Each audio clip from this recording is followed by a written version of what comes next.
Bienvenidos a todos los participantes. Bienvenido, Walter. Eh, Tengo el gusto hoy de presentarles a Walter Villano, con quien compartimos nuestra práctica académica en el área de tecnología en el IA. Walter es profesor de las materias de proyecto y gestión de obra 1 y 2, pertenecientes al área de tecnología, donde yo también participo. Así que primero, antes de presentarlos, quería recalcar desde esta experiencia que compartimos, bueno, recalcar la calidad de persona y de Walter y su ética y su calidad de persona ante todo. Walter dirige, pues codirector o titular del estudio ATB Arquitectos desde el año 2005, junto con Federico Azubel e Ignacio Trabucci, que han construido un estudio con una intensa trayectoria, la cual no voy a describir, un listado de obras y de premios y concursos, que la van a poder ver en la web o en internet si lo buscan.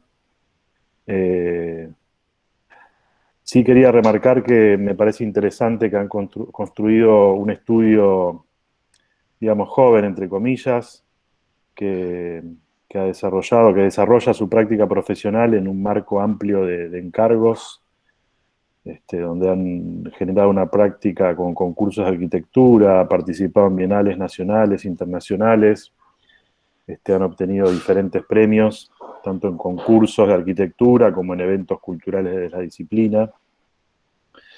Y también los tres, tanto Walter como sus socios, dedican parte de su tiempo al trabajo académico, dictando clases en diferentes universidades, y cada uno en materias quizás cercanas a la tarea que cada uno desarrolla dentro de esta estructura de estudio que han generado, proponiendo un vínculo entre la práctica profesional, que, que vuelca conocimiento en la práctica académica, y viceversa, conocimiento que se produce en la práctica académica que se vuelca en el profesional.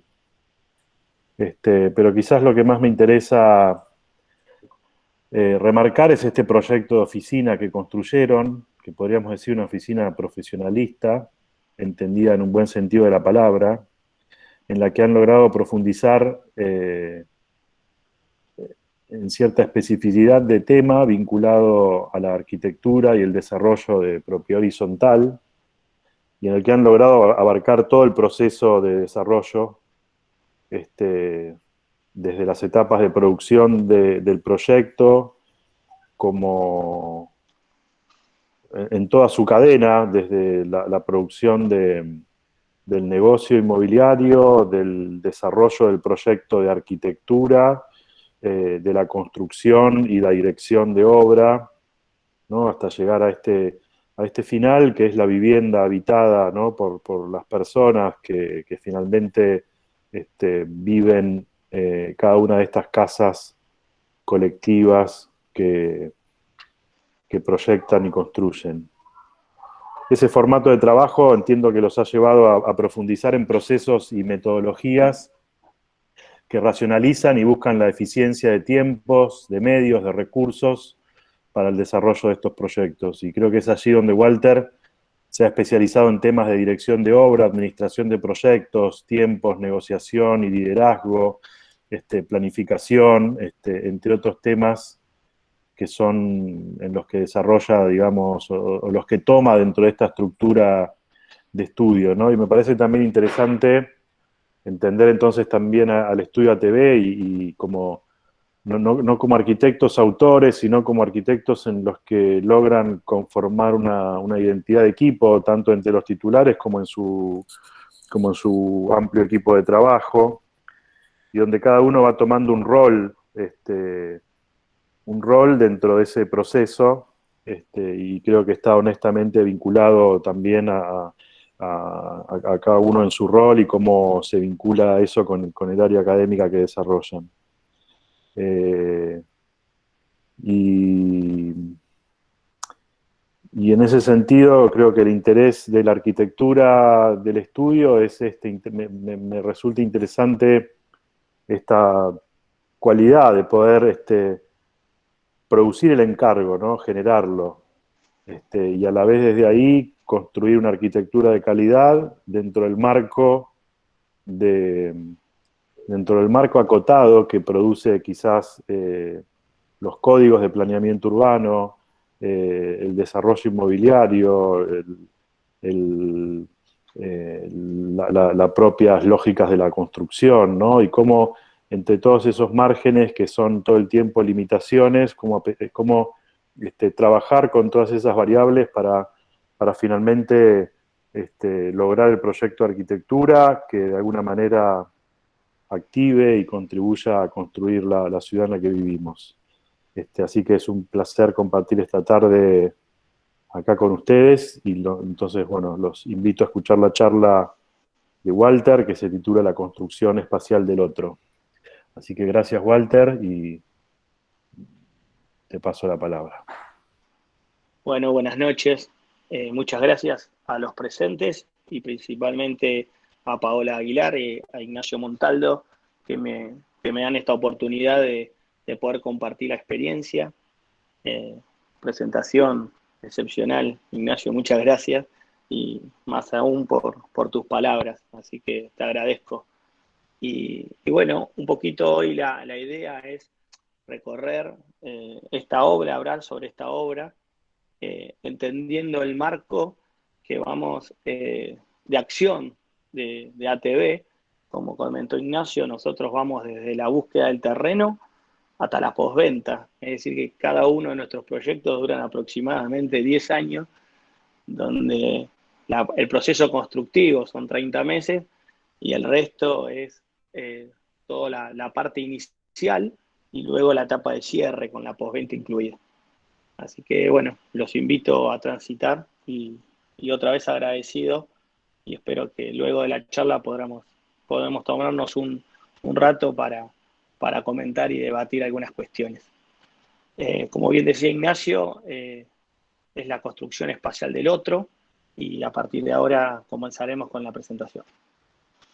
Esta es una obra ubicada en el barrio de Palermo, en el distrito 20 de nuestra capital federal. Está conformado con la adquisición de 4 lotes que conforman un ancho de 34 metros de frente. Es una obra aproximadamente de 8.500 metros y está intrínseca en un barrio que tiene diferentes cualidades de densidad y me parece que eso lo transforma, le da mucha riqueza. Está implantadas, como dije, sobre la calle Nicaragua, que conforma un eje de división de posibilidad constructiva en este sector.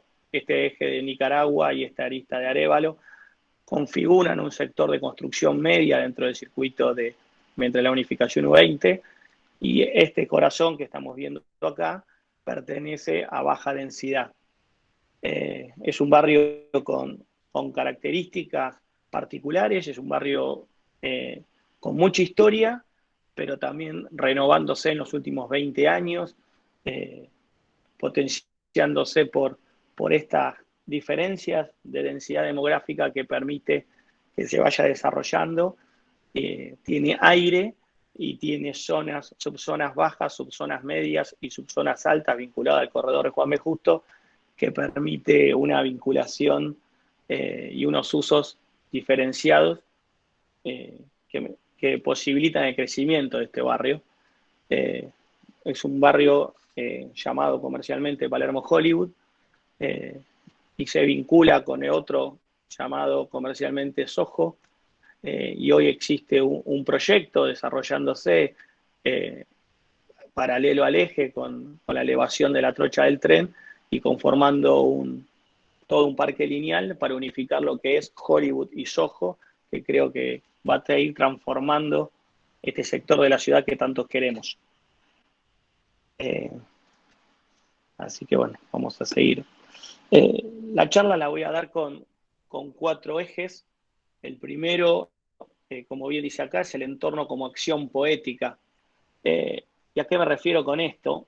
Eh, con el código anterior, que fue escrito donde se desarrolló esta obra, teníamos la posibilidad de realizar una torre exenta, un elemento esbelto, eh, que seguramente desde el punto de vista comercial o de uso privativo tenía sus ventajas, pero nosotros, atendiendo que construimos ciudad, el arquitecto debe entender que construye ciudad, somos desarrollistas, pero somos arquitectos, y entonces en esta lógica de poder construir una ciudad, una torre, perdón, en este lote, eh, nos parecía que atentaba a lo público sobre lo privado, en lo privado sobre lo público. Entonces decidimos interceder con el gobierno de la ciudad y solicitar el volumen edificable de una torre, pero constituyendo basamento. La verdad que fue bien recibido, porque el impacto de construir una torre en esta zona hubiese demandado ciertos problemas, básicamente al sector de baja densidad. Imagínense que si nosotros construimos una torre aquí del doble de esta altura, 18, 20 pisos, bueno, los conos de sombra, la rugosidad del viento, los canales de viento, como este sector público de la manzana enfrentada a nuestro lote hubiese sufrido grandes consecuencias. Y ni hablar de esta condición de árboles y zonas bajas y zonas intermedias, donde el sol permite penetrar, donde las calles y la conformación de la manzana terminan de resolver esta situación de ciudad y de barrio, y que va muy de la mano de la entidad de la ciudad de Buenos Aires, la conformación de la manzana. Por lo tanto, por suerte pudimos lograr ese acuerdo, y fíjense cómo la situación, tanto en el frente, de constituir la manzana, alinear los patios de los lotes es una planta, de los vacíos laterales, respetar las líneas de frente interno con sus troneras, permitió un proyecto que se enlaza con la trama de la ciudad de manera muy rica. Eh, Así que bueno, esto es lo primero que teníamos en cuanto al entorno. Eh, y acá un poquito cómo se ve, ¿no?, esa relación del contrafrente, unificando la línea, conformando la manzana, pero vinculando esos patios y vinculando esos vacíos. ¿Y qué pasa en el frente cuando esos patios se ponen transversales y el edificio empieza a ser atravesado por aire, conformando dobles alturas y expansiones a las unidades que tenemos hacia adentro? Pero cómo la respuesta del edificio también hacia una condición lateral de un vecino, que son dos pH de una calidad constructiva muy alta, y que entendemos que el tiempo de desarrollarse y a completar manzana va a ser muy alto, dadas las condiciones económicas. Eh, por lo tanto, cómo trabaja la medianera, la fachada, generando los vacíos y unificando el aire, ¿no? O qué pasa en este otro edificio, donde en el frente tengo la altura casi reglamentaria, como lo ven acá, o de ocupación de manzana, altura de manzana, y en el contrafrente tengo un basamento más bajo. Bueno, ¿cómo articula nuestro edificio con el entorno? Esa fue una de las premisas, ¿no? En estas fotos aéreas se puede ver tranquilamente cuál hubiese sido el impacto si nosotros, en vez de unificar manzana y consolidar perímetro de manzana, qué pasaba si excedíamos, liberábamos los laterales y hacíamos un edificio de perímetro libre. Cómo hubiese afectado la ciudad. Y lo repito, es muy importante esto porque hacemos ciudad. Cada casa conforma ciudad, cada edificio de escala media conforma ciudad, y obviamente un edificio de escala intermedia como este termina impactando sobre la ciudad que tanto queremos y queremos vivir. Eh, Esta situación de vacío, en donde la trama se vacía, por decirlo de alguna manera, y esta situación de tajos que entran, que luego verán que son expansiones de las mismas unidades que tenemos acá adentro, cómo eso generan visuales y genera tomarse al entorno. Si vamos hacia el otro lado, fíjense que esta situación también es situación de vacío y expansiones, producto de que este sector va a costar más desarrollarse por la tipología de lotes que existen y en lo que está construido en él. Bueno, y estas acciones que empezamos a tomar, de cómo nos vinculamos con los vecinos y con la trama urbana, bueno, estas condiciones espaciales que generamos, ¿no? Cuando ese patio entra y gira y atraviesa el edificio longitudinalmente, uniendo frente y contrafrente, generamos estas situaciones que son muchas de las que buscamos, la tipología que parece una casa en altura, donde tengo un balconeo, donde tengo una doble altura, donde el aire pasa, donde la condición de la esquina se disuelve. Por supuesto que esto tiene todo un trabajo estructural, está montado desde arriba, por lo tanto puede evitar la columna. Lo mismo me pasa en el vacío hacia los costados y de una manera que no sea caprichosa, sino la conformación del espacio y la apertura de visuales. Y lo que hablé en un primer momento, que es cómo se relaciona con el hecho construido. Y ahora pasamos al segundo eje de la charla, que es la estructura material arquitectónica, cómo la conformamos y cómo la entendemos. Este proyecto sostiene y profundiza las problemáticas proyectuales sobre la estructura material como estructura arquitectónica. Fíjense que toda la estructura se pone en evidencia, no la tapamos, sino que simplemente proyectamos con la estructura de hormigón, generando los vacíos, generando los llenos, generando situaciones que nos permite el trabajo de este material colado, ¿no? Y la técnica de la estructura de hormigón armado. En líneas generales, esta trama se conforma, esta trama arquitectónica o estructura arquitectónica se resuelve generando tanto en cada una de las plantas como en la planta baja, una trama dividiendo longitudinalmente al lote hasta la línea de frente interno en 8 secciones a lo largo, longitudinales con el terreno. Y en el sector de vertical, donde tengo las circulaciones, resolvemos los tabiques contravientos.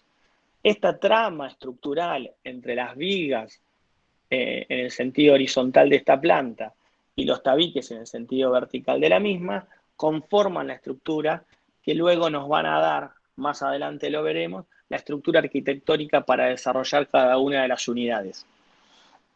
A su vez, estas 4 vigas, tenemos 4 vigas, tanto en frente como en contrafrente, que son vigas de 1 metro de alto, que resuelven función. Van a ver que por momentos conforman bancos, por momentos maceteros, pero básicamente lo que resuelve son situaciones estructurales que me permiten mayor amplitud de las plantas. Ahora lo vamos a ver un poquito más para arriba. Pero a su vez, esta situación que recorre la totalidad tanto del frente como del contrafrente con estas 4 vigas, con el remate llegando hasta el extremo, la totalidad de los 34 metros, definen 3 paquetes programáticos con diversas situaciones espaciales. Van a ver que aquí luego se van a dar cuenta que tenemos una condición de dúplex, acá tenemos condiciones de departamentos simples, a veces serán pasantes y otros no. Luego hay un fuelle de departamentos desarrollados en una sola planta y luego vendrán unos triplex que desarrollaremos más adelante. Estos 3 paquetes programáticos generan diversas situaciones espaciales, los vacíos, los llenos, las continuidades y tipologías, que luego más adelante vamos a ver. Esta operación proyectual en la que trabajamos, el objetivo es alterar la percepción de la escala con el objeto arquitectónico, hacer los edificios más apaisados, la escala de recorrido peatonal, de cómo se percibe el edificio cuando estoy en la calle o enfrente de ella. Prácticamente, dialoga con el tejido de casas y edificios existentes y al tiempo que invita a investigar y detectar el proyecto como una unidad, con la intención de equilibrar los elementos que la componen, haciéndose expansivo hacia el interior y denotando su relación en cuanto a las partes y a la totalidad. Es decir, tenemos elementos, podríamos identificar cada una de estas casas proyectuales, cómo se vinculan dentro de la generalidad del edificio, dentro también de la estructura arquitectónica. Y el trabajo nos permite generar algunas situaciones. Por ejemplo, ya habíamos explicado que la trama se resolvía en 8 módulos longitudinales. Acá vemos la condición de los dúplex del frente, donde la trama estructural desaparece en el medio para generar esta amplitud, y con eso, estas ménsulas laterales serán las que van a ir a buscar estas vigas de frente que veníamos que eran de 1 metro, que por momentos son bancos, por momentos son maceteros, pero básicamente lo que me permite es evitar esta situación estructural de columna, dividiendo los dos márgenes de un gran estar, ¿no? Y en planta baja, esto también se desarrolla, donde tengo los tabiques estructurales, este es el tabique contraviento, que apoya en otro tabique en planta baja, y me genera la espacialidad de este hall, vinculando el espacio exterior con el espacio interior, y esta situación de tensión con la estructura puesta en evidencia. Lo mismo pasa en los halls, en los palieres de ascensores, perdón, o en espacios comunes de la planta baja, cómo se relaciona esa trama estructural con la materialización proyectual. Y estas vigas de borde, que les explicaba hace rato, que de repente eran maceteros o de repente eran bancos, también resuelven el marco y la orilla entre lo público y lo privado. Hace una especie de fuelle, pero que también, por la diversidad de las tipologías proyectuales, generan trabajos en altura. De repente tengo altura, doble altura, en este sector tendré triple altura, en este lugar puedo hasta llegar a ver el cielo, me marca el entorno urbano, trabaja la expansión y con la unidad interior, y eso es un poco lo que buscamos y lo que vamos trabajando estructuralmente en los edificios como línea general, por lo menos en este momento del estudio. Para terminar de explicar el concepto arquitectónico y esta estructura, también tenemos, como vamos a ver un poquito más adelante, 2 patios que se vinculan con la trama urbana y me generan estas expansiones que por momentos están de frente y por momentos son laterales al espacio, y vinculan el patio propio del proyecto con el patio del vecino, mancomunando patios y generando mejor aire, mejor ventilación, mejor iluminación. Y a su vez, esta condición de balcones o terrazas en dobles alturas, en simples alturas, balconeando una con otra y conformando espacios verticales que atraviesan ese edificio o este edificio. Con respecto a las plantas y a las tipologías, para ir entendiendo, es un edificio que, como dije, tiene aproximadamente 8.000 metros, 8.500 metros, cuenta de un solo subsuelo, es como les había comentado, es la adquisición de 4 lotes por separados, cada uno con diferentes profundidades, y en ella hemos alojado el sector cocheras en el primer subsuelo, con una rampa, el área de servicios, un pequeño situación de spa para los ocupantes del edificio, vinculado con la pileta que tengo en la planta baja, y fíjense en cómo claramente se puede leer también esta trama horizontal de la estructura a contrapunto a 90 grados con la estructura resistente de contravientos que termina formando esa trama estructural e irá hacia arriba. La planta baja tengo el hall con Zoom y gimnasio, como les mostré en las imágenes anteriores, vinculado con un espacio exterior, que es el espacio urbano que se mancomuna toda la línea de frente interno con formación de manzana, como hemos visto en las imágenes anteriores, 2 locales comerciales y un acceso que tenía estas situaciones de tensión entre los elementos estructurales y obviamente la bajada hacia las cocheras. ¿Cómo se componen las tipologías? En un primer piso trabaja solo el contrafrente porque los locales y los halls tienen la situación de la doble altura. Tenemos departamentos de 3 ambientes con miradas al contrafrente, con balcones, terrazas y diferentes disposiciones y esta relación con el patio. El segundo piso está conformado por 4 dúplex, luego verán las plantas altas, con 3 dúplex en este piso, situaciones de 3 ambientes con diferentes situaciones en cuanto a las expansiones. En el tercer piso volvemos a tener los 3 dúplex que mencioné, situaciones de 3 ambientes que se repiten en idéntica condición que en el piso 2. En el cuarto piso vuelven a aparecer, ahora sí, 4 dúplex, que son estos que están aquí, y continuando con la trama arquitectónica, a partir del cuarto piso tenemos departamentos pasantes con situación lateral de la expansión, tanto en el frente, tanto en uno de los laterales como en el otro de los laterales. Fíjense en cómo cambia la situación de las expansiones, que de repente giran y están hacia los laterales. En el quinto piso se repite la situación, tengo la planta alta de los dúplex y tengo otros 2 departamentos pasantes que vinculan el frente con el contrafrente. Como les dije anteriormente, en el sexto piso tenemos 3 departamentos más grandes desarrollados en una planta.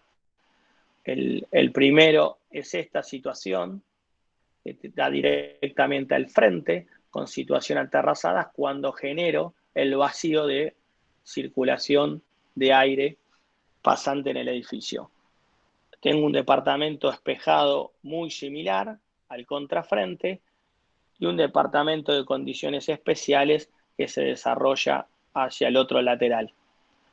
Estos son todos departamentos inicialmente de 4 ambientes, después vamos a ver un poco la vinculación de cómo siguen su proceso. El séptimo piso ya empiezan a aparecer las áreas comunes de 4 grandes triplex.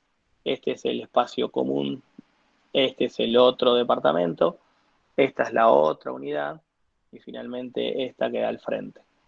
La planta alta se compone del octavo piso, los dormitorios de este primer triplex, los dormitorios de este segundo triplex, idéntica situación, pasan estos 2, y en el octavo piso desarrollo un dúplex sobre las expansiones de los departamentos de abajo, como hemos visto, generando simple altura y dobles alturas, para generar un departamento desarrollado en una misma planta, para pasar a la novena, donde tengo las terrazas de esos 4 triplex que había mencionado, cada uno con su condición de pileta, su posibilidad de llegar con ascensor, y la terraza del último, la correspondiente a que se desarrolla en una planta del piso 8. Si podemos entender el corte, verán que tenemos, como dijimos, la situación del subsuelo, la situación de la planta baja en doble altura, calzando un entrepiso o el primer piso, con una situación pasante entre el espacio urbano de la calle y el espacio urbano de pulmón de manzana, generando vinculaciones visuales entre estos 2 espacios.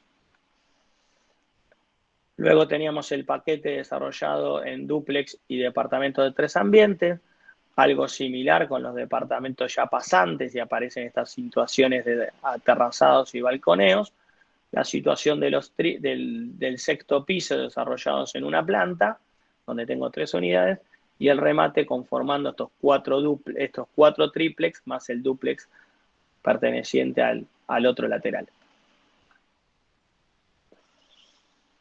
Y acá empezamos con el tercer eje, ¿no? El proceso de habitar contemporáneo en el marco de la vivienda multifamiliar. Y acá vamos a traer en referencia a Byung-Chul Han, si hay algún coreano, por favor, que me perdone por la pronunciación.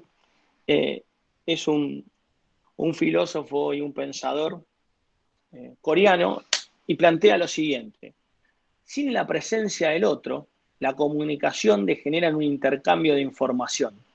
Las relaciones se reemplazan por las conexiones y así solo se enlaza con lo igual. La comunidad digital es solo vista. Hemos perdido todos los sentidos. Estamos en una fase debilitada de la comunicación como nunca. La comunicación global y de los likes solo consienten a los que son más iguales a uno. Lo igual no duele.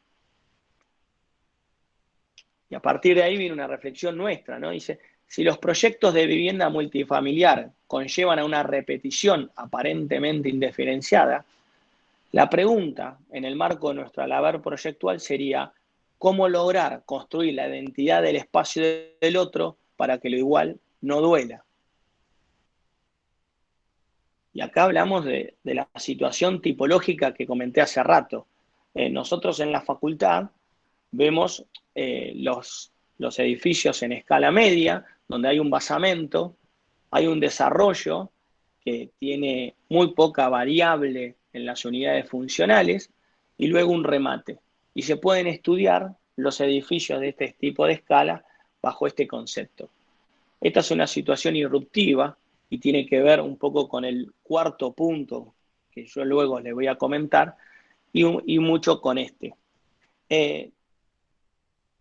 A ver, hay una búsqueda de construcción en torno a lo tipológico, a replantear el hábitat desde una construcción conjunta entre el estudio y los posibles habitantes. El estudio, como les comenté, vamos desde la búsqueda del terreno. Generalmente tenemos gente que quiere venir a vivir y a construir su casa en altura con nosotros. Y aquí comienza un diálogo y un trabajo. Y por eso nuestra reflexión en nuestros proyectos tenemos diferentes unidades tipológicas que se vinculan entre sí para poder comenzar un punto de partida inicial con el futuro ocupante. A pensar un proyecto de viviendas colectivas como casas en altura, con propuestas diversas que buscan su identidad. La trama estructural que les comenté hace rato permite las transformaciones controladas a lo largo del proceso proyectual con el futuro habitante, que tiene una propuesta inicial cierta y definida, como estas que les planteé, y un proceso en conjunto de acción transformadora y un final novedoso con anclas e incertidumbres. Fíjense en la diversidad tipológica que tenemos dentro de nuestros proyectos. Y esto está basado en esta unidad de pensamiento y en esta búsqueda de la construcción conjunta con el habitante futuro para tener dentro de un mismo proyecto diferentes alternativas que vayan mejor con sus intenciones iniciales de imaginario de casa, de posibilidades y de forma de habitar. Algo que en el estudio trabajó y profundiza y sigue profundizando mucho, y este rico intercambio con el futuro habitante e incluso después profundizado entre lo proyectado, lo construido, lo habitado y lo vivido, generan para nosotros un montón de información que luego procesada lo podemos volcar a nuestra expresión arquitectónica. Y en línea con eso, perdón, que empezamos a pensar algunas cuestiones. Estas casas, a modo de ensamble, en altura, van alternando su disposición para dar lugar a espacios intermedios.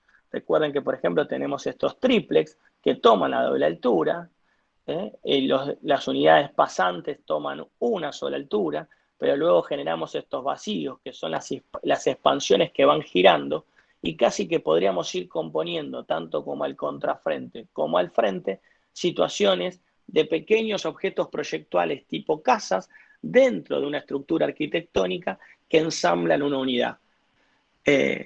Fíjense en que esta situación, ¿no? van alternando disposición para dar lugar a espacios intermedios donde se desarrollan expansiones que se rotan, como en estas situaciones, o que dan al frente, al contrafrente, o de repente se rotan y vinculan con las unidades interiores.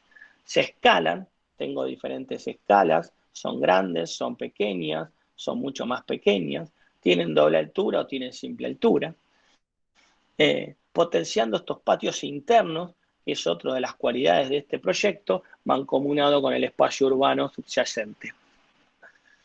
El paso del aire de estos intersticios funcionan como un continuo urbano entre lo urbano, y lo interno. ¿Y qué pasa en este marco ahora con esta situación, ¿no? A veces los espacios de estar y cocinar se expanden hacia el frente, como en esta situación, que es el uso, es el trabajo, es donde nos vinculamos, donde nos asociamos a nuestros amigos, ¿no? A veces vinculan al frente, otras veces vinculan en parte lateral, a veces en otras situaciones a ambos lados. ¿Y qué pasa con estas dobles alturas que generamos?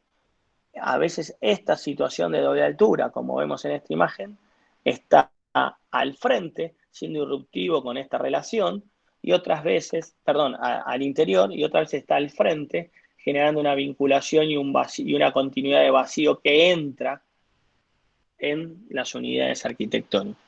Estos espacios exteriores son pensados como lugares en sí mismos, con acciones propias, y de ahí sus dimensiones, sus cambios de escala y sus diversas relaciones espaciales. ¿Y qué pasa con este trabajo que hacemos de manera vincular con el futuro habitante? Yo les comenté hace rato que dentro de nuestra trama estructural y nuestra propuesta arquitectónica ofrecemos diferentes opciones y diferentes tipologías para empezar a tener un punto de partida de relación con sus futuros ocupantes y abrir un abanico de posibilidades que nos permitan tener este punto de partida inicial sin grandes transformaciones.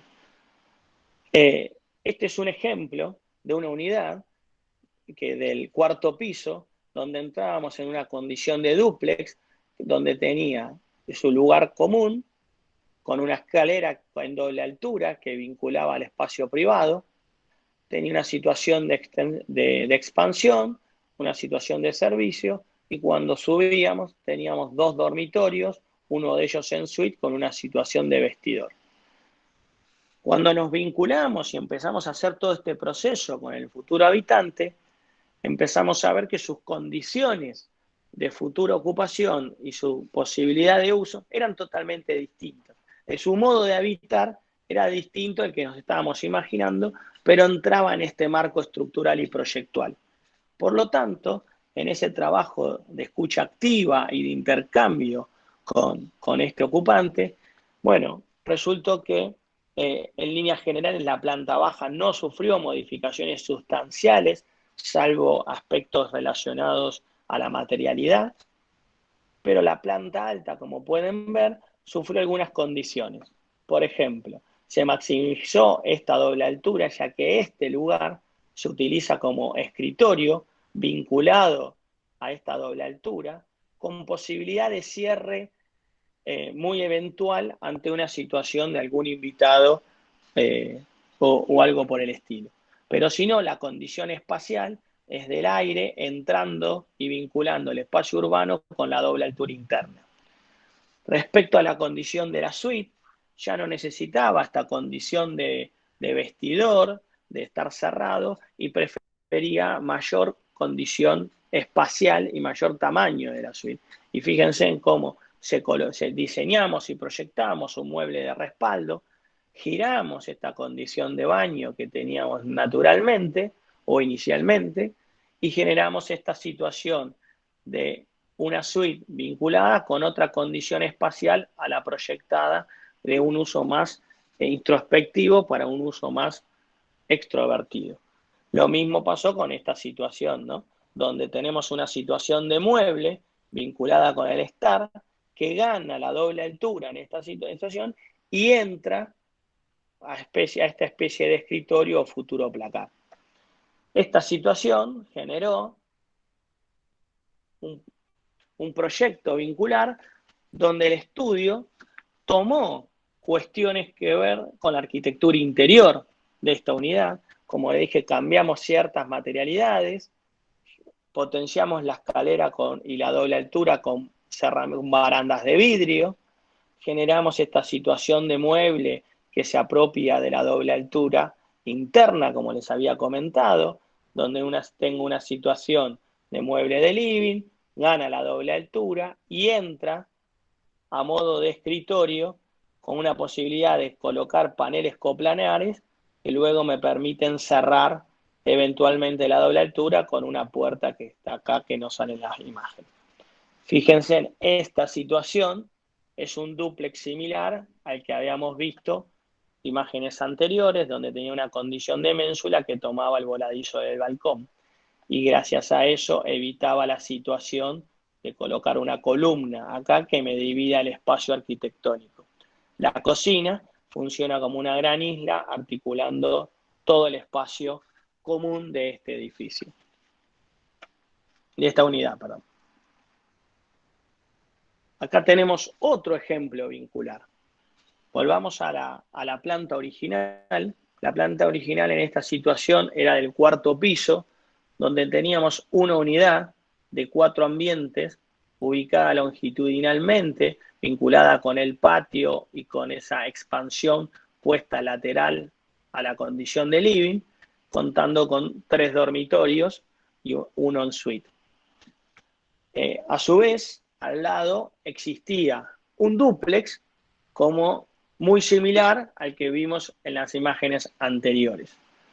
Llegó un futuro ocupante, que hoy es un ocupante, un habitante de este edificio, con algunas pretensiones de metros adicionales, lo cual hizo que nosotros le ofrezcamos vincular esta unidad pasante de 4 ambientes con este dúplex de 3 ambientes conformando una gran unidad. Esto, por suerte, se dio en una situación anterior al inicio de la losa, de los trabajos en losa en estos pisos, lo que permitió también hacer un trabajo de vinculación y de modificación de la escalera existente. Lo agarramos justo a tiempo, estábamos 2 losas abajo ya completas y hicimos un trabajo contra el reloj para ganar esta situación. ¿Cuál fue el producto definitivo? Esta unidad del trabajo, ¿no? Esta unidad era para una persona que trabaja en la casa, que quería un lugar con posibilidad de cierre privado, de oficina privada, con situación de expansión, y que en situaciones de no trabajo el espacio se vinculaba abiertamente y funcionaba de expansión para el living. Tenía una condición de living, una condición de recepción y una condición de cocina integrada al espacio, también con posibilidad futura de cierre. 2 habitaciones con 2 baños para los hijos, con una expansión para estos dormitorios, y en doble altura generaba esta escalera que cuando llegaba al piso superior tenía una gran suite. Esto posibilitó este tipo de trabajo vincular, donde vemos las expansiones con este lugar tipo escritorio, que estaba con la posibilidad de cerrar con unos paneles en este sector, cómo se vinculaba con la trama arquitectónica de estas vigas horizontales, como habíamos visto, que dividían la planta.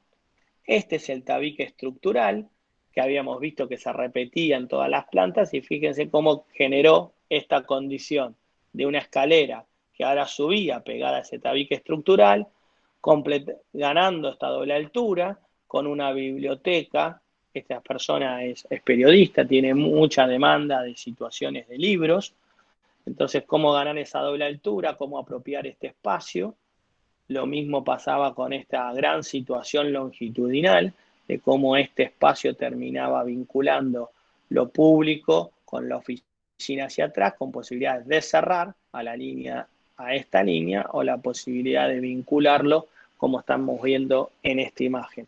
Esta condición del habitar se puede dar gracias a que estos futuros ocupantes empiezan a realizar con nosotros un trabajo de su propia vivienda dentro del marco de un desarrollo de mediana escala. Y por último, otro ejemplo de situación vincular. Este era una situación en el 6º piso, donde llegabas y tenías una gran condición de living, con 2 situaciones de expansión, una cocina integrada, un área de servicio y 4 dormitorios en suite, uno en master suite. Cuando llegó nuestro cliente, tenía otras necesidades formales y a partir de ahí empezamos a trabajar con ellos. También nos hemos dado cuenta que vincularmente, cuando fuimos ganando altura en el edificio, nos dimos cuenta que esta era la situación ideal de visuales y de relaciones con el entorno. Por lo tanto, le propusimos un cambio, ya no necesitaba el área de servicio, entonces propusimos una condición de living, compartiendo esta terraza lateralmente, vinculando con el patio vertical que une todo el proyecto, esta situación de terraza, que además me permite, como mi vecino de aquí es más bajo, me permite visuales no solo a través de mi propio espacio, sino también a través del vacío que genera el edificio vecino. Esta cocina empieza a estar vinculada también con posibilidad de cierres que permiten estar cerrado, o abro con los paneles y vincula el espacio y genero el espacio vincular. Tengo los 3 dormitorios, solo que esta condición de baño la tomó la Master Suite, ya que esta vivienda es para un matrimonio que eventualmente puede recibir a sus nietos. Entonces, la condición, la necesidad y la espacialidad comienza a verse con estas situaciones. Fíjense en esta situación de living, generando esta comunicación con el exterior, teniendo su parrilla, teniendo esa condición de vivienda. Fíjense en lo de la trama arquitectónica que se hace evidente. Bueno, ¿qué pasa ahora? Que es la parte más rica de esta charla, con la cual más me quiero quedar para vincularme con ustedes, es cómo hicimos posible esto de realizar un emprendimiento de desarrollo con estas posibilidades formales y de transformación del futuro habitante, que, como pudieron ir viendo, fue entrando al proceso constructivo en diferentes etapas. Tenemos gente que entró de manera temprana, por lo tanto, su conformación espacial de su unidad ya lo tuvimos en cuenta en el proyecto original, y luego tenemos estos 3 ejemplos que sirven como para expresar este trabajo, donde estábamos dentro del proceso constructivo y de repente venía un futuro habitante, y ese futuro habitante teníamos que tener una relación para lograr algo que esté dentro del sistema estructural del edificio, pero que se enriquezca con este intercambio con estos futuros habitantes. Bueno, ¿qué tuvimos que hacer? Lo primero que tuvimos que hacer es desarrollar un equipo comercial, pero conformado por arquitectos. Y eso fue algo que entendimos en un primer momento. Nosotros, si bien es un estudio integral que desarrolla y construye y hace arquitectura, y en nuestra visión está unir estos 2 mundos, entre lo que es el arte disciplinar de la arquitectura, vinculado con una operación de negocio, de desarrollo inmobiliario, leído por rentabilidad y un montón de otras cuestiones, de obstrucciones, como comentaba Ignacio en mi presentación, nos hemos dado cuenta que en nuestro saber y en nuestra vinculación con el futuro habitante teníamos que hablar de arquitectura.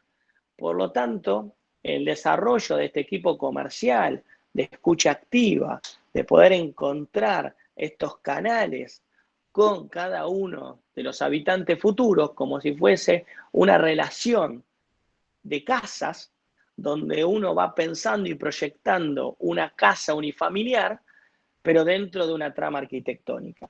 Entonces, lo primero que desarrollamos fue un equipo que pueda escuchar de manera eficiente, trasladar y responder con arquitectura una demanda o un pedido de un ocupante, de un habitante.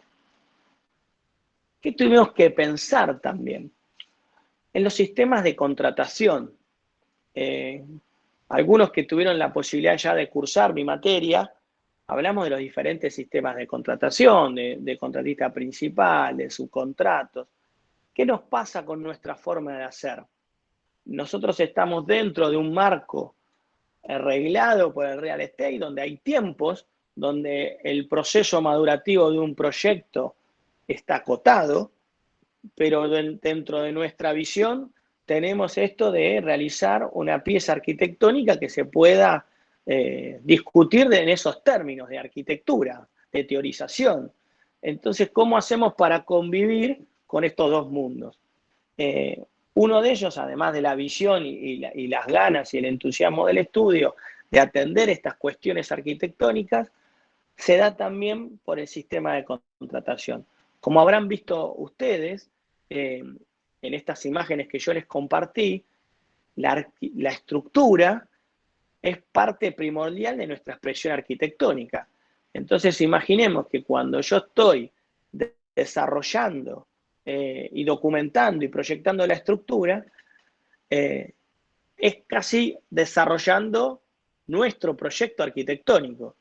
Por lo tanto, me tengo que enfocar seriamente no solo en la documentación de una estructura que luego en un futuro podría tapar, sino en una documentación de una estructura que debe alojar iluminación, definir terminaciones, tipo de encofrados, elementos vinculares.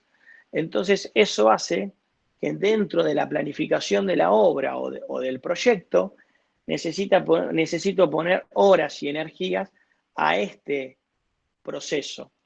Por lo tanto, me quita tiempo, porque es una limitación o una obstrucción, de desarrollo de otro tipo de documentación para que me permitiría tener un contratista principal. Entonces, el sistema de contratación que elegimos nosotros con contratos separados nos permite iniciar la obra con un enfoque dentro de la estructura y luego hacer un tamiz con todos los otros layers que vienen a continuación, por lo menos en un proceso de fundación o de subsuelo donde tengo un año de obra, para que tengan una idea. Entonces, estos sistemas de contratación me permiten tener una documentación licitatoria un poco después de tener la de hormigón preliminar. ¿Con qué otras cuestiones tuvimos que trabajar? Con los procesos de estimaciones para decisiones. Por un lado, para ver el alcance del proyecto madre, ¿no? Cuando uno desarrolla un edificio solo en los cánones habituales de real estate, las especificaciones son más burdas, más bajas, con menos alcance. Porque el que está comprando básicamente no está pensando en vivir en primera instancia, está pensando en hacer un negocio de real estate. Nuestro proceso va un poquito por otro lado, por lo tanto, generalmente tenemos compradores finales que entran en diferentes etapas de la obra.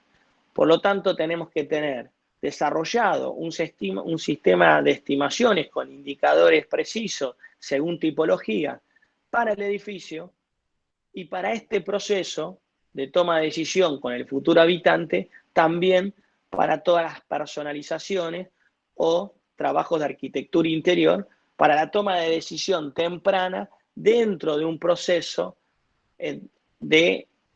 donde el futuro ocupante está obligado a tomar ciertas decisiones en determinado momento, porque si no, luego me alteraría la planificación general del proyecto por su falta de decisiones de unidad particular.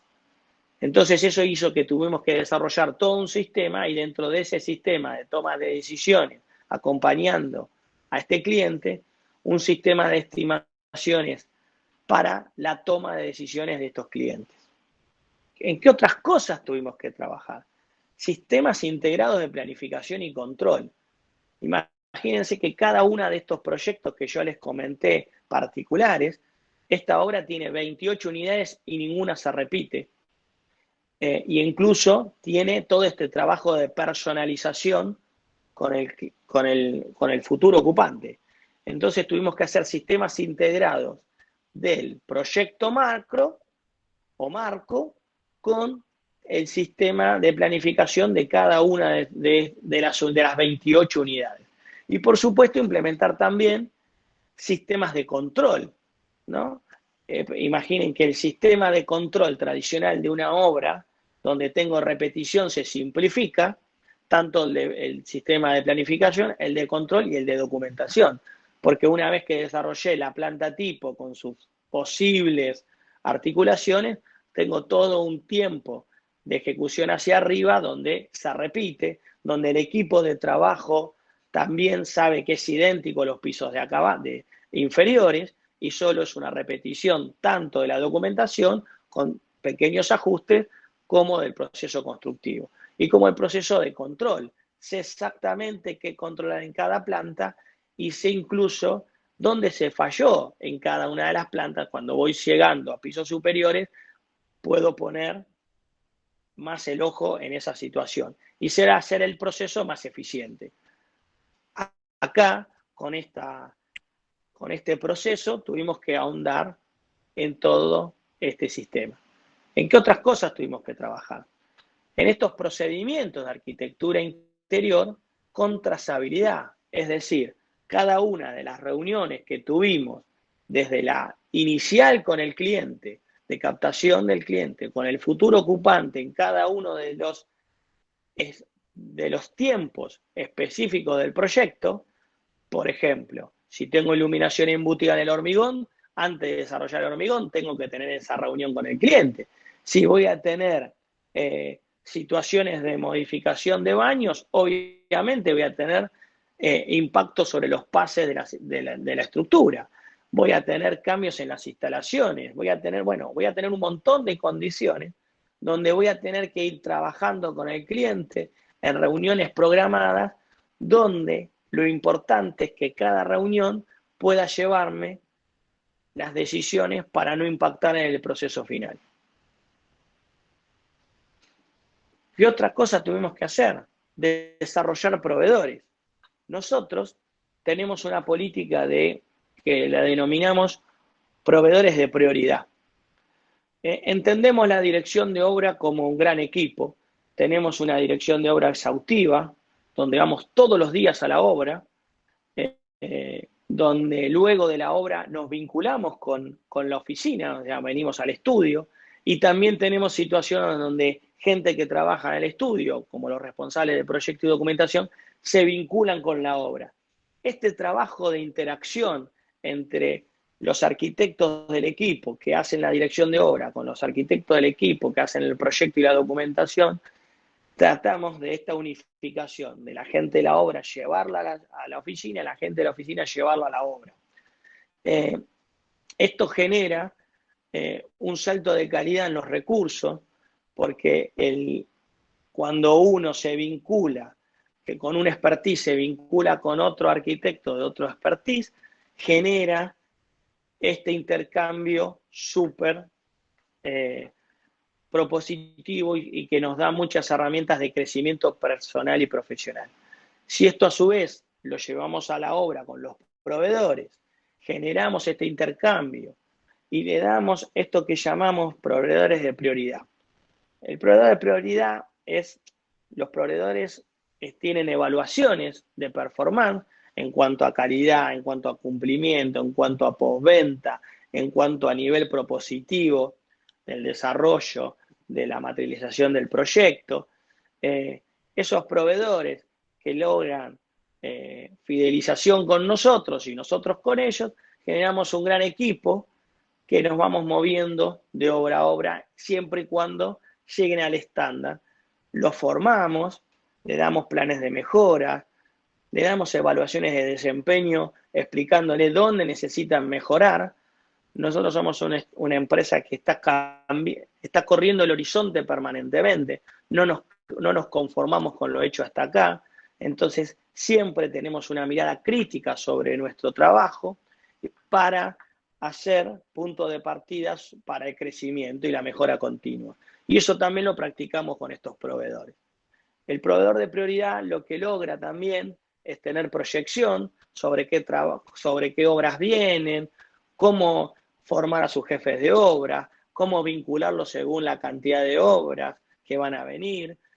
Y eso genera un intercambio enriquecedor que nos permite también poder hacer este tipo de obra porque le da sentido de pertenencia a los proveedores. Bueno, y ahí es algo, esperen que se me cortó, disculpen.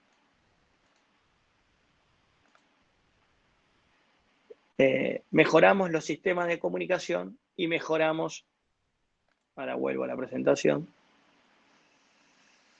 mejoramos los sistemas de comunicación. Imagínense que todo este sistema de comunicación, disculpen, que se me quedó cortado,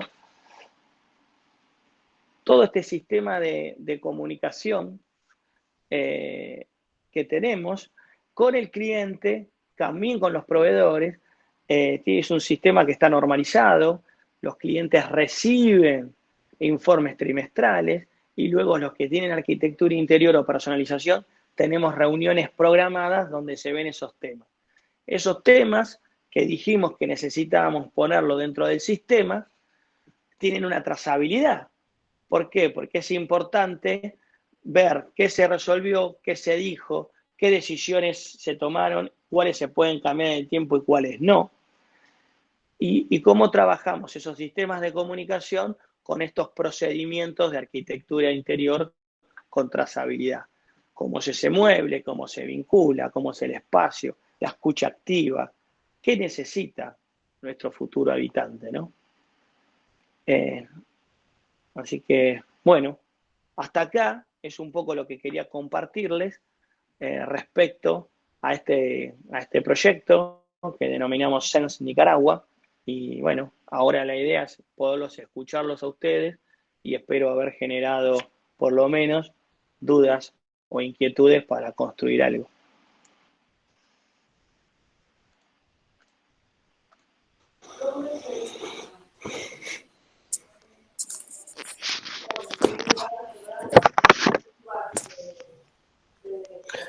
Para entrar en calor, puedo hacer una pregunta.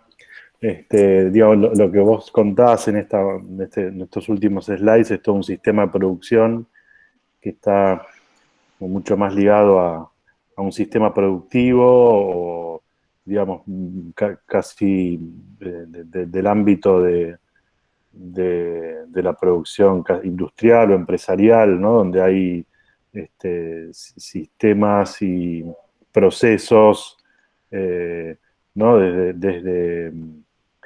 Desde un rendimiento económico, procesos que desarrollan un sistema de producción y que terminan con un producto terminado, ¿no? Que en este caso es el edificio y la arquitectura del edificio, que es muy distinto a pensar la idea del arquitecto, ¿no? Con mecenas, donde un arquitecto artista que produce, inventa y que desarrolla desde su creatividad solamente la arquitectura, quizás ligado más a una lógica de mecenas. Digo, en este sistema en este sistema tan estudiado y desarrollado que tienen y en este traspaso, digamos, de ustedes en la intervención de todo el proceso y de ser actores y activos y que de alguna manera en el cual mantienen el control de todas esas variables durante todo el proceso, cuáles son las oportunidades, ventajas que tenés ahí o que tienen ahí o que encuentran ahí y si también si encontrás algunas puntos negativos, digamos, o desventajas, digamos, del sistema de trabajo y de producción. No Bueno, sé muy buena la pregunta. Y además me sirve me da pie para ampliar algunas cuestiones. Eh, Respecto a los sistemas, a ver, nosotros empezamos hace aproximadamente 16 años, 18 años, y por alguna u otra razón empezamos a crecer de manera rápida. Y la cuestión, el cuestionamiento que nos hicimos los socios en ese momento fue, bueno, ¿de qué manera crecer? ¿De qué manera vincularnos? Y la primera respuesta que encontramos fue en la capacitación. Y dentro de esa capacitación de crecer ordenado, empezamos a encontrar en ese tiempo, hoy está un poco más generalista, en ese tiempo, posibilidades de capacitarnos en, en un crecimiento de los procesos, abocarnos a los procesos, para básicamente en ese momento para crecer con un orden. Veíamos la necesidad y la demanda de poder crecer ordenados. Y dentro de esa búsqueda de crecimiento empezamos a pensar de cómo empezar a aplicar normas que nos ayuden a ordenarnos. Y así fue como en primera instancia tuvimos una formación con el CEPAU, que tenía un referencial que era número 4, que vinculaba los estudios de arquitectura dentro de los procesos. Lo primero que uno piensa cuando tiene que empezar a trabajar en procesos es cómo una cuestión de libertad proyectual y artística puede entrar en un enlatado. Ese es el primer prejuicio que uno tiene. Cree que uno dice, uy, me voy a sistematizar, voy a dejar de tener posibilidades de expresión proyectual, me van, ¿cuánto dura un proyecto? Por ejemplo, son una de las principales preguntas que nos hicimos en ese momento. ¿En qué nos vamos a convertir? Teníamos muchas dudas. Y luego cuando fuimos profundizando y fuimos ecualizando, empezamos a encontrar nuestra forma, nuestros procesos y nuestros procedimientos que nos permitían tener un marco, pero también nos permitían tener esa libertad que pensamos erróneamente en un momento que va a estar cuajada por el sistema o acotada por el sistema. Bueno, luego profundizamos, certificamos el estudio en ISO, también nos dio contexto, fuimos creciendo, fuimos armando equipo, y el equipo interdisciplinar, empezamos a tener lo que se llaman project manager, empezamos a tener financieros, empezamos a tener recursos humanos, empezamos a vincularnos de alguna manera y a empezar a tener otras miradas, empezamos a profesionalizar el equipo,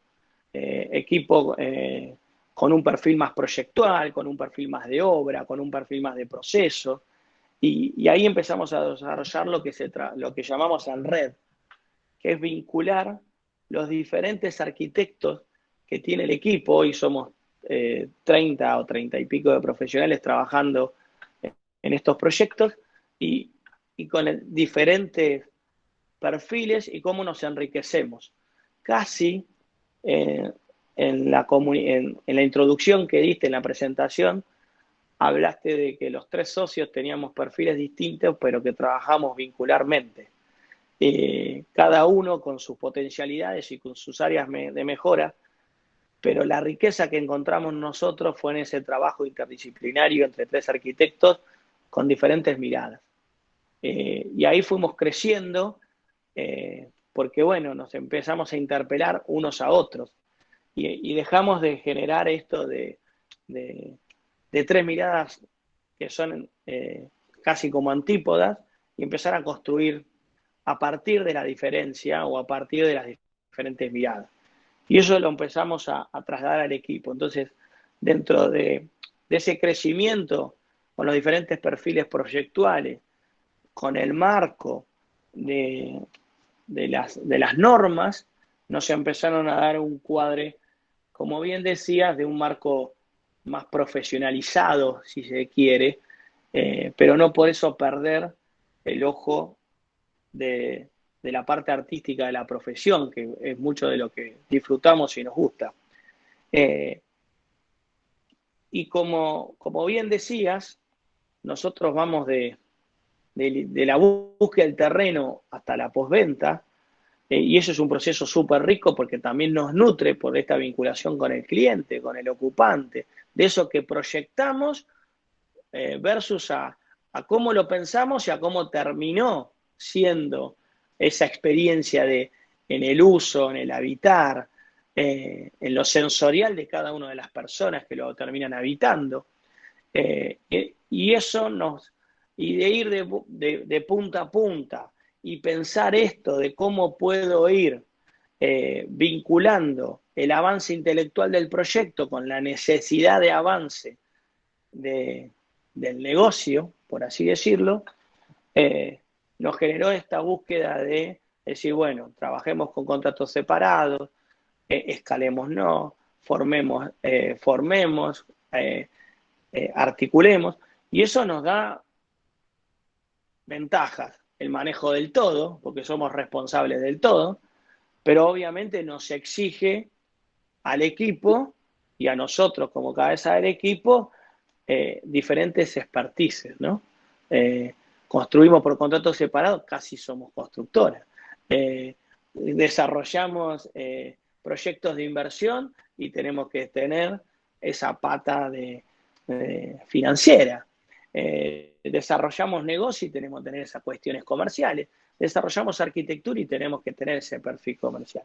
Y eso, por supuesto, nos exige, pero también en el camino nos hace corregir, ¿no?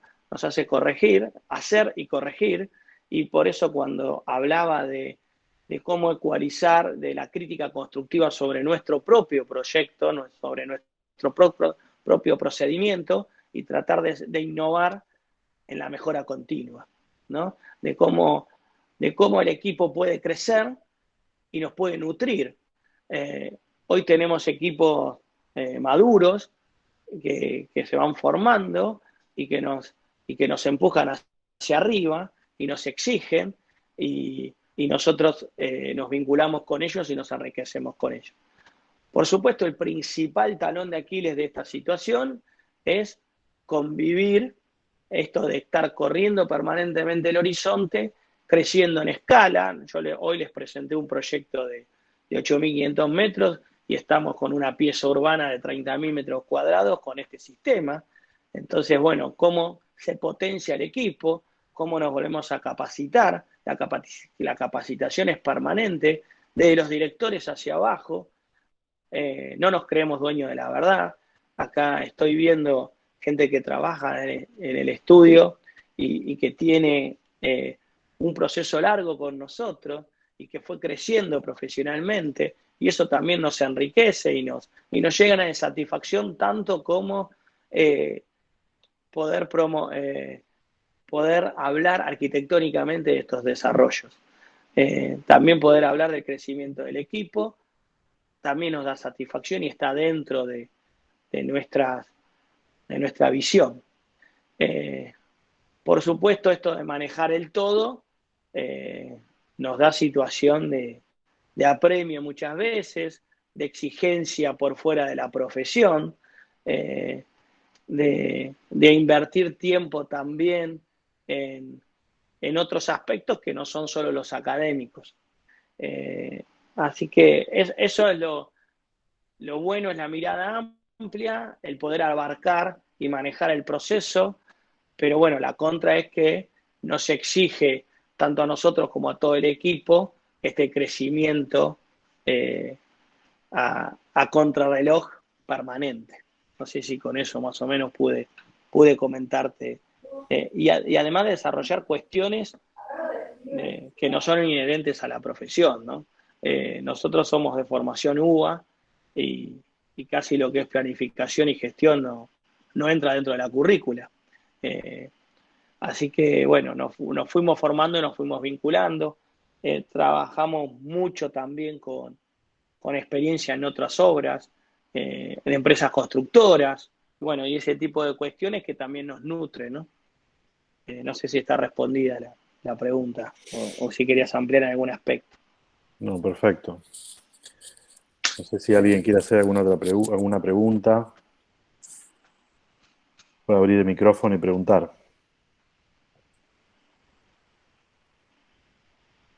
No tengan miedo. Las preguntas siempre son una oportunidad de intercambio, así que nos queremos escuchar, por favor.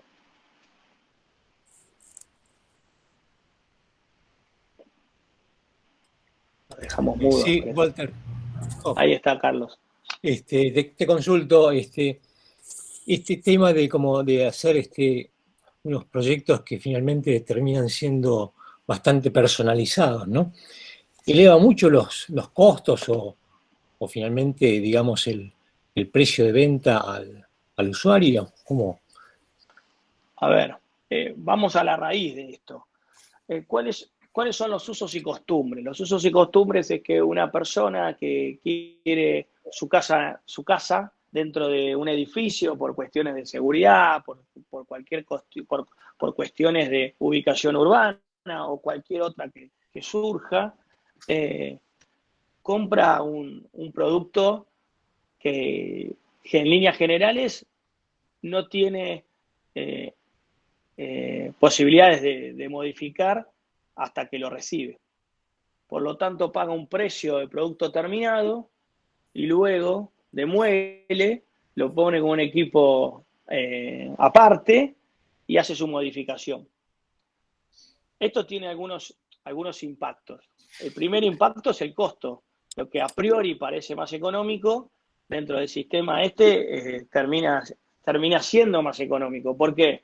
Porque uno nunca sabe lo que termina costando un producto terminado.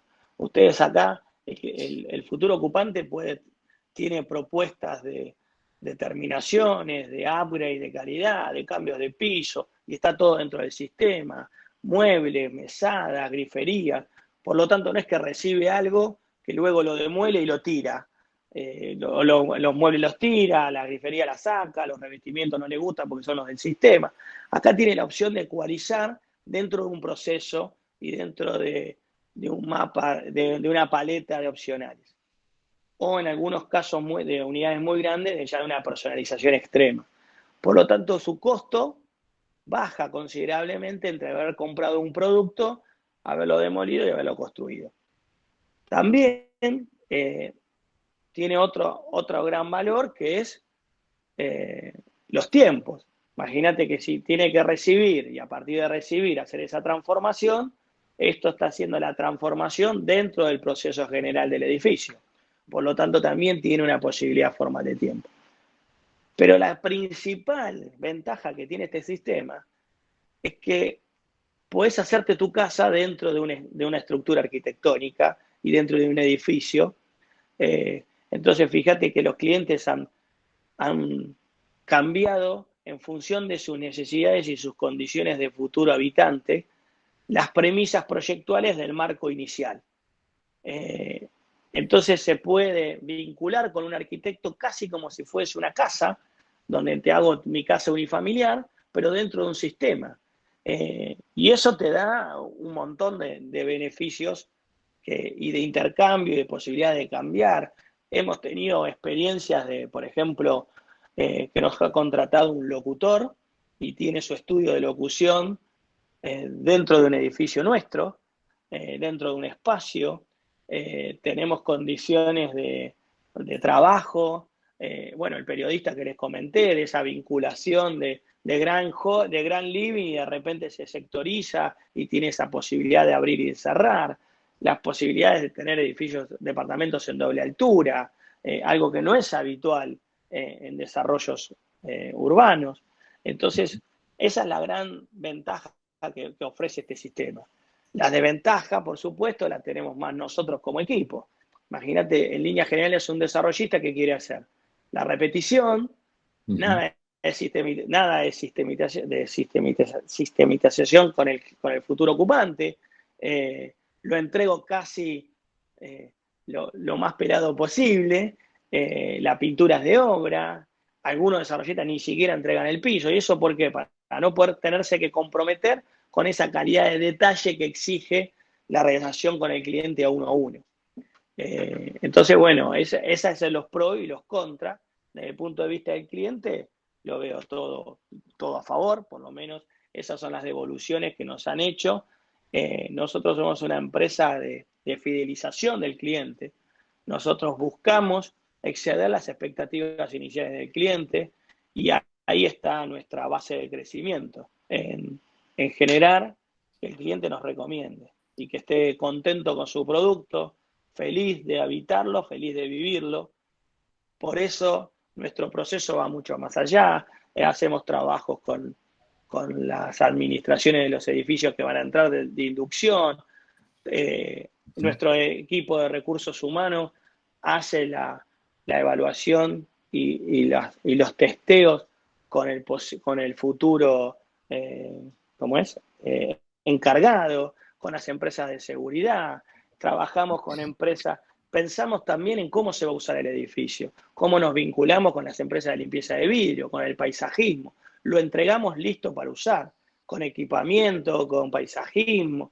Queremos evitar darle la posibilidad al ocupante de recibir un producto terminado, de ocupación, con un marco. Eso es un poco lo que apuntamos. No sacarle el cuerpo, sino darle al cliente la posibilidad de tener algo listo para usar. Y bueno, y esa es la transformación. Bueno, gracias. Perfecto. No, de nada, Carlos. Ahí, José, que prendiste la cámara, me imagino que me quieres hacer alguna pregunta. No, es que justamente iba a preguntar también por el mismo lado de cómo era la movida con los clientes, pero bueno, ya un poco está respondido entonces. Por ahí me genera la duda de que hasta qué punto llega esa relación con el cliente, si llega a pasar de que, no sé, un cliente toma una decisión y después cuando ya está construido se da cuenta que prefiere otra cosa o algo así. ¿Les ha pasado eso? A ver, esta es muy buena la pregunta. Nosotros tenemos 25 proyectos desde que empezamos hasta ahora. No sé la cantidad de clientes exactos de gente que ha vivido en nuestros proyectos, pero sí los conocemos por nombre y apellidos a todos. Esa es la relación que tenemos con un cliente. Porque no lo tratamos como cliente, sino como futuro habitante. ¿Está bien? Y nos nutrimos de él. Y nos nutrimos de él en el proceso constructivo, en el proceso proyectual, pero también una vez que está usando nuestro proyecto. Nos ha pasado, la verdad que, y medimos ese grado de satisfacción dentro de encuestas que le hacemos a los clientes y les pedimos por favor, y además hay un trabajo, como tenemos una responsable de cliente y de postventa, tenemos mucho feedback. Sabemos dónde metimos la pata, dónde estamos bien, qué tenemos que repensar, cómo acompañar al cliente ante un imprevisto. La verdad que el grado de satisfacción es muy alto. Si tenemos un caso particular de un cliente, por ejemplo, que imaginó una vida y no se le dio. Imaginó vivir de una manera y luego se dio cuenta que su imaginario lo que había proyectado, lo que había imaginado, no era lo que realmente quería. Y fue una situación, y encima fue un cliente que había estado ya viviendo en dos departamentos nuestros. Uno lo tenía como inversión, en otro lo tenía propio. Y mientras tanto estábamos haciendo un tercero, que era una casa súper personalizada, que fue incluso nuestro primer acercamiento al trabajo de arquitectura interior. Le hemos entregado hasta los cubiertos. hasta la servilleta, hasta los manteles, o sea, un servicio totalmente integral. Pero bueno, se encontró con que la vía que había fantaseado no la estaba teniendo, se imaginaba vincularse con amigos, recibirlos en su casa, tenía una terraza propia con su pileta y al cabo de 1 año y medio y 2 veranos había subido una sola vez. Entonces se tomó el trabajo de llamarnos a cada uno de los socios, diciendo que estaba muy contento con lo realizado, con la experiencia, pero que veía que no era su forma que lo que se había imaginado cómo vivir no se le había dado. En una situación, era una persona que vivía sola y que imaginaba ampliarse, y bueno, no se dio esa condición y lo puso a la venta el departamento, y se fue a uno nuestro que él había sido inversor, que había invertido para tenerlo de renta, así que decidió volverse ahí, y bueno, dentro de esta situación también es una situación muy satisfactoria porque en 3 días lo vendió la unidad, y el que lo compró me preguntó por qué lo había vendido, porque no podía entender por qué este cliente había tomado esa decisión, que no creía que no se imaginaba vivir ahí. Así que bueno, ahí ganamos la oportunidad de vincularnos con otro usuario, con otro habitante, y que sí pudo darle el uso que había pensado el anterior. Pero bueno, en línea general te estoy hablando de 300, 400, no sé, a ver, 20 por, no sé, de 600 clientes que ya están usando su producto, es uno, y es una situación muy particular. Así que bueno. Bueno, no sé si hay alguna... Buenas noches. Yo Hola, tengo otra Jennifer. consulta. Sí, por favor. En un momento comentaste de la charla que estaban quizás haciendo las losas y llega un posible habitante y se modifica el proyecto eh, según sus requerimientos, según sus costumbres de uso para ese departamento. ¿Cómo influyó eso en los tiempos, los plazos a cumplir y Bueno, cómo sigue el proceso a partir de eso? sí, mirá, cuando se acerca este usuario al estudio, él estaba su unidad que terminó adquiriendo era 4º y 5º piso. Y nosotros estábamos en losa sobre primero, y el proceso comercial llevó aproximadamente 1 mes. Eso hizo que ya estemos en losa sobre segundo. Ahí tuvimos que trabajar contrarreloj para hacer el cambio, pero fíjate que el sistema de la trama estructural ya estaba resuelto. Eso es parte de trabajar dentro de un sistema, y lo que nosotros transformamos básicamente fue el cambio de la escalera. Entonces el cambio estructural fue pequeño hasta ese momento. Pero luego hubo todo un trabajo de iluminación embutida. Y bueno, eso sí estuvimos más a contrarreloj. Acá en esta charla está Diego Basigalupi, que en ese momento era director de obra del estudio y tenía a cargo esa obra.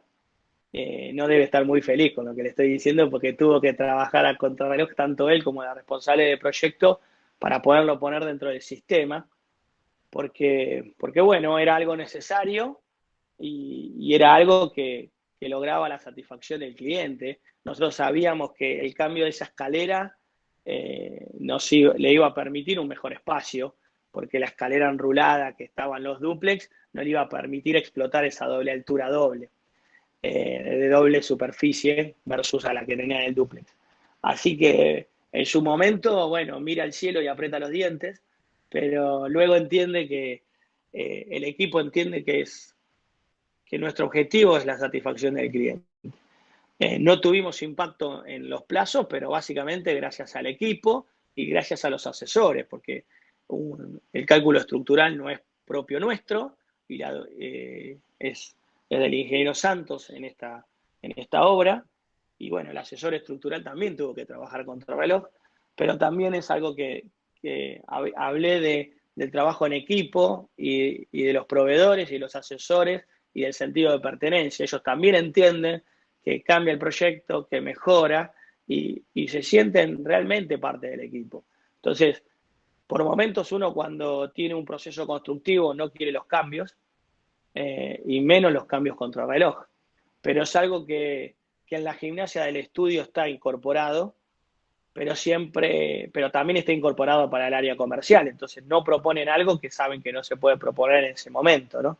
Y tuvo que tener una validación aguas arriba, o sea, con la dirección, para ver si se le podía ofrecer ese cambio al cliente. Así que, bueno, es parte del proceso. También nos enriquece este proceso. Nosotros decimos que movemos el horizonte, que aprendemos del error. Bueno, eso también hizo empezar a sistematizar mucho mejor, ganar ese cambio, esos sistemas, mejorarlos e implementarlos. Nosotros tenemos este sistema de mejora continua, que es detección, propuesta, mejora, seguimiento y control. Bueno, todo eso lo vamos haciendo con cada uno de nuestros proyectos. Hoy Diego, por haber vivido ese proyecto, que es un proyecto importante dentro del estudio, y de su crecimiento personal, es coordinador de oficina técnica, tiene una pata en todo lo que es la parte proyectual, con una mirada técnica, con una mirada de conocimiento de los procesos, coordina a los directores de obra, y eso también se logró porque tuvo que, esta exigencia también te hace crecer. Y bueno, y el equipo eso lo tiene claro, ¿no? Que este crecimiento en pensar en sistemas, en poner una obstrucción nueva a una planificación en curso, donde la fecha final no se debe mover, donde trabajar con proveedores, bueno, con proveedores de confianza, con proveedores de prioridad, como los dije, bueno, hace que el equipo y que el proceso sea un poco más maleable que en líneas generales. ¿Está bien?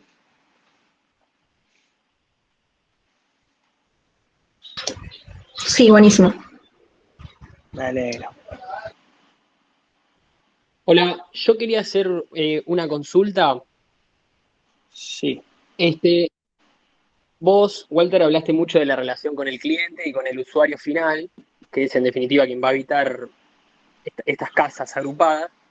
Pero quería consultarles cómo es la relación con el inversor, digamos, con el que está desde el momento cero, y cómo es el proceso de levantamiento de capital, que es lo que le da inicio a todo este proyecto y lo que permite todo el desarrollo de la arquitectura, Bueno, ¿no? a ver, obviamente el cliente, el inversor inicial es otra pata del sistema.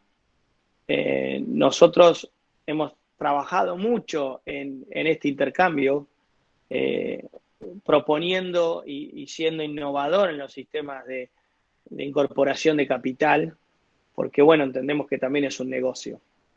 También la consolidación de la marca y este servicio adicional permite tener valores de producto terminado totalmente por sobre el mercado, por lo tanto valida precios y este sistema que tenemos nosotros de captación inicial para inversores de tierra terminan tomando departamentos a precios promocionales que luego se revenden y ahí está su beneficio. Y eso es win-win, o sea, es ganancia-ganancia, porque está el inversor original que entra en el momento cero y hay un ocupante o un cliente que puede entrar en un periodo posterior, por lo tanto ahí tiene una ganancia de tiempo. Esa ganancia de tiempo tiene un delta económico que es el beneficio para el inversor original.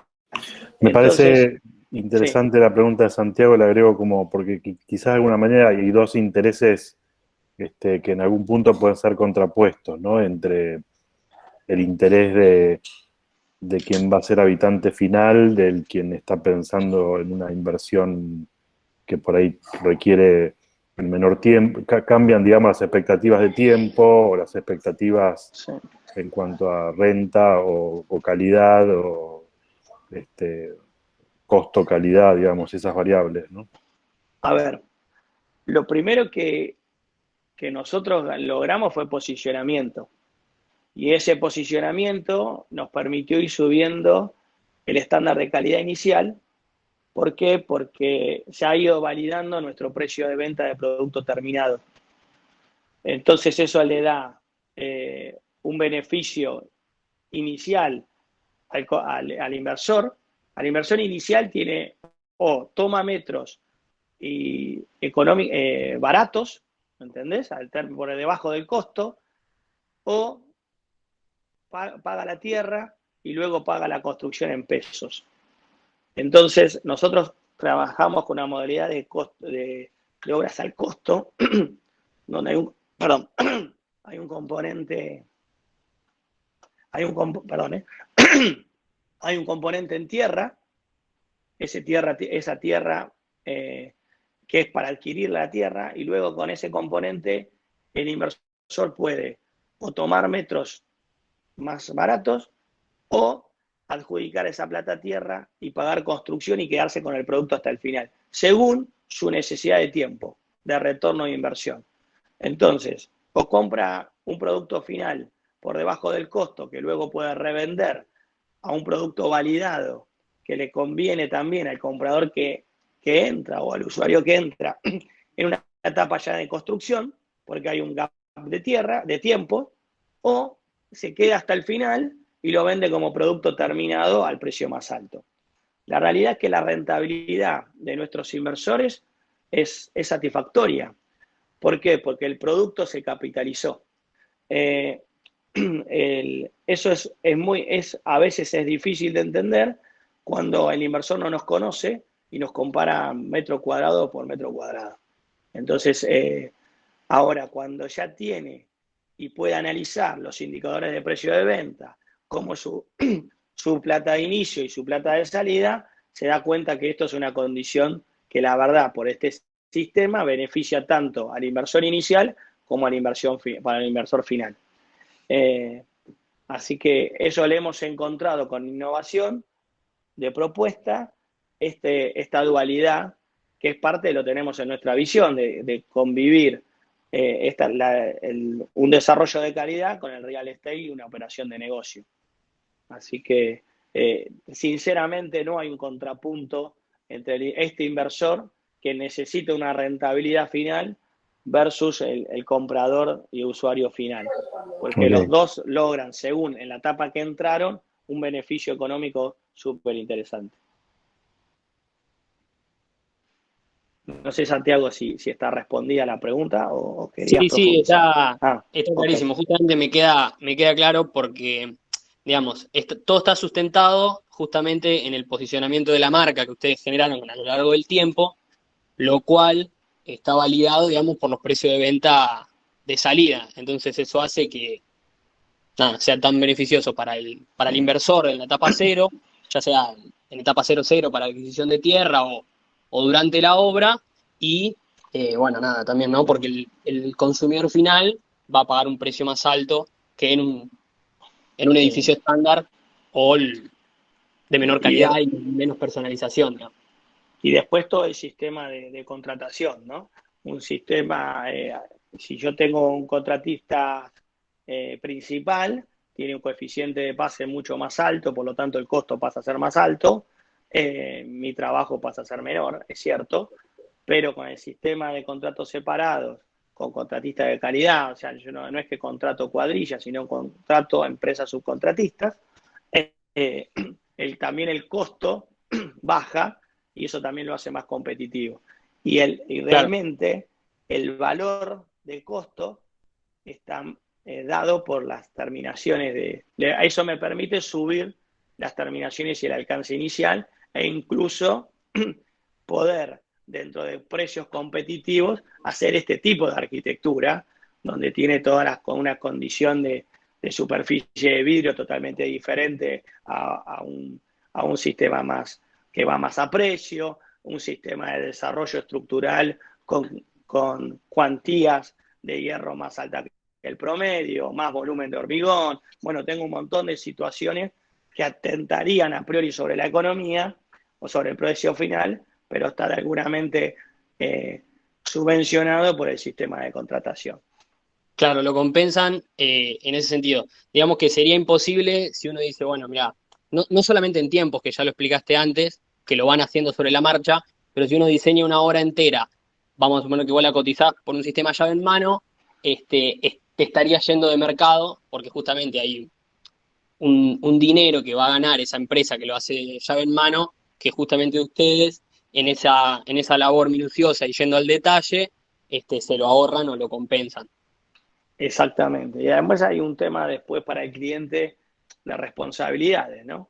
Muchas veces después el cliente final o el usuario final tiene problemas en cuanto a la garantía, porque esas empresas después no pueden sí o no responder.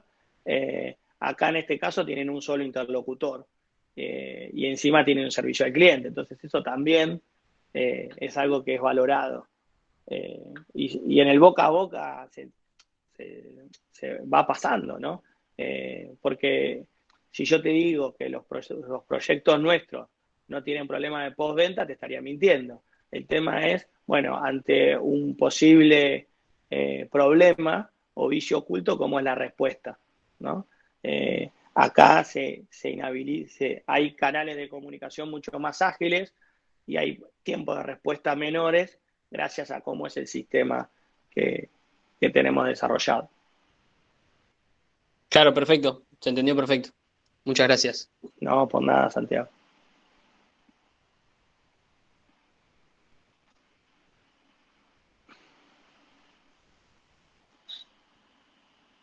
Bueno,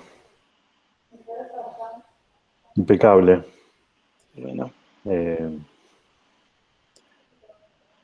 Me parece que es interesante entender esto también, ¿no? De cómo, del proyecto, de la propia práctica y de todo este camino que ustedes hicieron en conformar como este modelo de proceso que no espera a un cliente, sino que genera, que se introduce, digamos, en el sistema de producción y cómo han logrado desarrollar todo este formato de trabajo, ¿no? Que me parece que puede ser muy interesante para todos sobre todo para los estudiantes en el IA, ¿no? Entender cómo empezar a producir un modelo de práctica y entender que es posible proyectarlo y concretarlo. Sí, por supuesto que hay condiciones de personalidad, ¿no? Inherentes a cuando uno necesita desarrollarse, pero también hay cuestiones de contexto. Nosotros cuando nos recibimos no había trabajo y parte de esto fue empezar, el germen de inicio fue, bueno, generarnos nuestro propio trabajo, ¿no? Cómo empezar a construir algo a partir de la necesidad. Y bueno, también es una oportunidad para todos poder pensar, bueno, cómo autogenerarse trabajo, ¿no? Eso es algo que también a veces está en el radar de las personas. Bueno, muchas gracias. Bueno. Gracias, Walter, y gracias a todos los que participaron hoy, y gracias por las preguntas.